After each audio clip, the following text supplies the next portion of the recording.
Assalamualaikum warahmatullahi wabarakatuh. Halo teman-teman, bagaimana kabarnya hari ini? Semoga sehat selalu ya. Di video kali ini kita akan membahas bab baru, yaitu bab segi 4 dan segitiga mengenai definisi, jenis-jenis, ruas, dan keliling segitiga. Kalau gitu langsung aja. Apa yang terlintas dalam pikiranmu jika melihat gambar-gambar di bawah ini? Mungkin teman-teman akan menjawab bahwa gambar-gambar ini merupakan gambar dari benda yang berbentuk segitiga. Lalu, mengapa disebut sebagai segitiga? Maka kita akan beralih ke definisi dari segitiga. Segitiga adalah bangun datar yang dibatasi oleh 3 buah sisi dan mempunyai 3 buah titik sudut. Dan berikut adalah lambang dari segitiga. Maka dari gambar ini yang dikatakan sisi adalah pada garis yang menghubungkan titik A dan B pada segitiga menjadi sisi AB. Lalu sisi BC dan sisi AC. Nah, tadi juga disebutkan bahwa segitiga mempunyai 3 buah titik sudut. Titik sudut yang pertama bisa dibentuk seperti ini ya, dari gambar ini. Yaitu disebut sudut A atau sudut BAC atau sudut CAB. Lalu yang kedua adalah sudut B atau bisa disebut sudut ABC atau CAB. Dan yang ketiga adalah sudut C atau bisa disebut BCA atau ACB. Selanjutnya, jenis-jenis segitiga dapat ditinjau dari panjang sisinya, besar sudutnya, dan panjang sisi dan besar sudut. Jenis-jenis segitiga, jika ditinjau dari panjang sisinya, terdapat 3 jenis. Yang pertama adalah segitiga sama sisi, yaitu segitiga yang memiliki 3 buah sisi sama panjang dan 3 buah sudut sama besar. Nah, biasanya ada garis seperti ini yang menandakan bahwa ketiga sisinya itu sama panjang. Jadi, panjang AB sama dengan panjang BC sama dengan panjang AC. Yang kedua, yaitu segitiga sama kaki, adalah segitiga yang mempunyai 2 buah sisi sama panjang. Pada gambar ini berarti yang sama panjang ini ya. Maka panjang PQ sama dengan panjang RQ. Lalu yang ketiga adalah segitiga sebarang, yaitu segitiga yang sisi-sisinya tidak sama panjang. Jadi ketiga sisinya ini tidak ada yang sama panjang. Maka XY tidak sama dengan YZ dan tidak sama dengan XZ. Selanjutnya, jenis-jenis segitiga ditinjau dari besar sudutnya. Yang pertama ada segitiga lancip, yaitu segitiga yang ketiga sudutnya merupakan sudut lancip, sehingga sudut-sudut yang terdapat pada segitiga tersebut besarnya antara 0 derajat dan 90 derajat. Nah, jadi ketiga sudut ini adalah sudut lancip ya. Lalu yang kedua adalah segitiga tumpul, yaitu segitiga yang salah satu sudutnya merupakan sudut tumpul. Pada gambar ini berarti yang merupakan sudut tumpul adalah sudut yang E ya. Oke, lalu yang ketiga adalah segitiga siku-siku, yaitu segitiga yang salah satu sudutnya merupakan sudut siku-siku atau sudut yang besarnya 90 derajat. Pada gambar ini berarti yang dikatakan sudut siku-siku adalah sudut H. Selanjutnya, jenis-jenis segitiga ditinjau dari besar sudut dan panjang sisinya.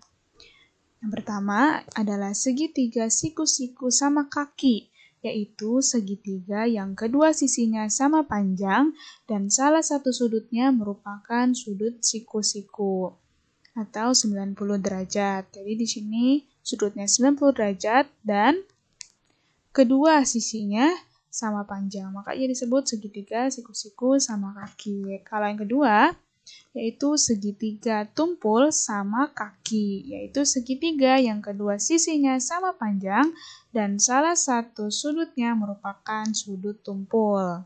Jadi ini sudutnya tumpul dan kedua sisinya sama panjang. Oke, selanjutnya adalah sifat-sifat segitiga istimewa. Di sini ada segitiga siku-siku sama kaki dan sama sisi. Pada segitiga siku-siku tadi sudah disebutkan ya bahwa besar salah satu sudutnya yaitu 90 derajat. Lalu pada segitiga sama kaki, sifat yang pertama, segitiga sama kaki dapat dibentuk dari dua buah segitiga siku-siku yang sama besar dan sebangun. Jadi di sini bisa terbentuk dari dua buah segitiga siku-siku, yaitu segitiga PSR dan segitiga QSR. Selanjutnya, segitiga sama kaki mempunyai dua buah sisi yang sama panjang dan dua buah sudut yang sama besar. Sisi yang sama panjang yaitu PR dan QR. Lalu sudut yang sama panjang adalah yang ini ya, sudut P sama dengan sudut Q.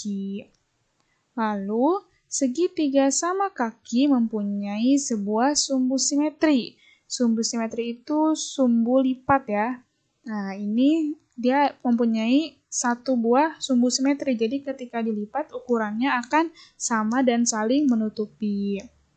Lalu pada segitiga sama sisi, sifat-sifatnya yang pertama, segitiga sama sisi mempunyai 3 buah sisi yang sama panjang dan 3 buah sudut yang sama besar. Jadi selain sisinya yang sama, maka sudut yang dibentuk pun akan sama besar. Lalu, ya ini adalah sisi-sisi yang sama panjangnya, yaitu AC sama dengan AB sama dengan BC. Dan sudutnya adalah AB, sudut A sama dengan sudut B sama dengan sudut C. Dan setiap segitiga sama sisi mempunyai 3 sumbu simetri. Nah, dapat digambarkan seperti ini ya. Bisa dilipat dari sisi ini, atau sisi ini, atau yang ini.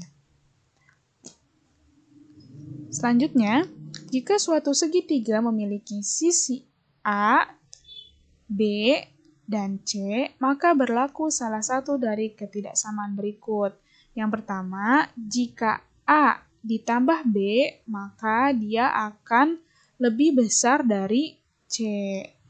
Lalu yang kedua, jika A ditambah C, maka akan lebih besar dari B.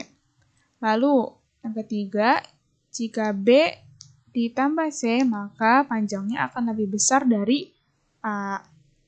Nah, ketidaksamaan tersebut disebut sebagai ketidaksamaan segitiga. Selanjutnya, jumlah ketiga sudut pada segitiga adalah 180 derajat.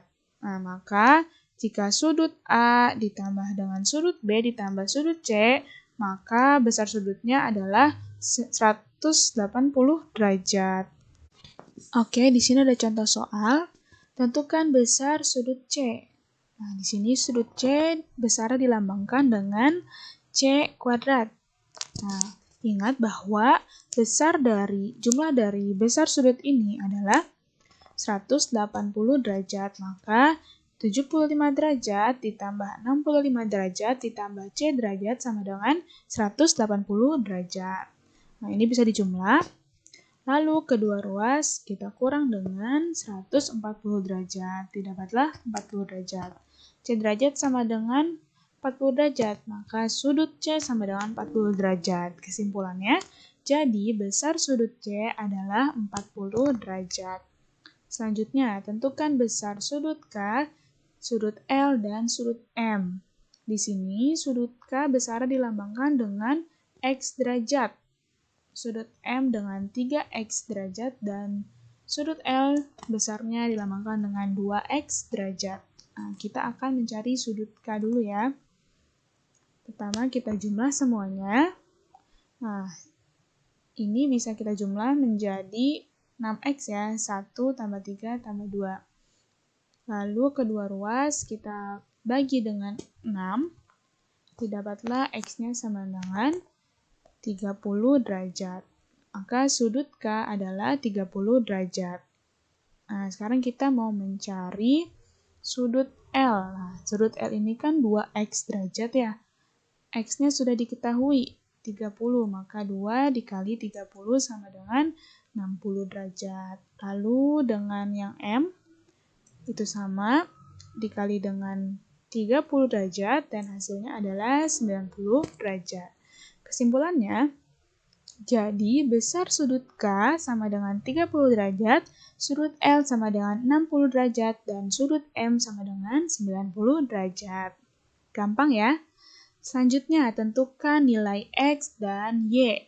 Nah, di sini ada X dan ada Y. Oke, kita hitung nilai X dulu ya. Perhatikan bahwa nilai X ini berada pada dalam segitiga, maka disebut sudut dalam segitiga. Caranya masih sama dengan menjumlahkannya dan hasilnya adalah 180 derajat. Maka nilai X-nya adalah 40 derajat. Lalu untuk sudut atau nilai Y, sudut B atau nilai Y ini merupakan sudut luar segitiga karena dia berada di luar segitiga. Nah, ingat teman-teman, ini adalah sudut berpelurus jika dihubungkan dengan sudut yang ada di dalam segitiga. Sudut berpelurus besarnya adalah 180 derajat, maka X derajat ditambah Y derajat sama dengan 180 derajat. Nah, tadi nilai X sudah diketahui ya, 40 derajat ditambah Y derajat sama dengan 180 derajat, maka didapatlah nilai Y-nya 140 derajat. Dan kesimpulannya, jadi nilai X derajat sama dengan 40 derajat dan Y sama dengan 140 derajat. Selanjutnya, tentukan nilai W, X, Y, Z. Oke, pertama kita hitung yang sudut dalam segitiga dulu ya untuk memudahkan, yaitu besar dari nilai X. Caranya 85 derajat ditambah 35 derajat ditambah X derajat sama dengan 180 derajat. Nah, dijumlah dan didapatlah X-nya sama dengan 60 derajat. Lalu kita akan menghitung yang Y, nilai Y. Ini adalah sudut berpelurus seperti tadi ya, besarnya 180 derajat. Nilai X-nya sudah diketahui, 60 derajat ditambah Y derajat sama dengan 180 derajat, dan didapatlah nilai Y-nya 120 derajat. Selanjutnya, kita akan menghitung nilai W. Nah, dia adalah sudut berpelurus juga ya. Maka 85 derajat ditambah W sama dengan 180 derajat. Didapatlah W-nya 95 derajat. Dan untuk menghitung Z, 35 derajat ditambah Z derajat sama dengan 180 derajat. Dan Z-nya adalah 145 derajat. Kesimpulannya, jadi nilai W sama dengan 95 derajat, X sama dengan 60 derajat, Y sama dengan 120 derajat, dan Z sama dengan 145 derajat. Selanjutnya kita akan menentukan keliling.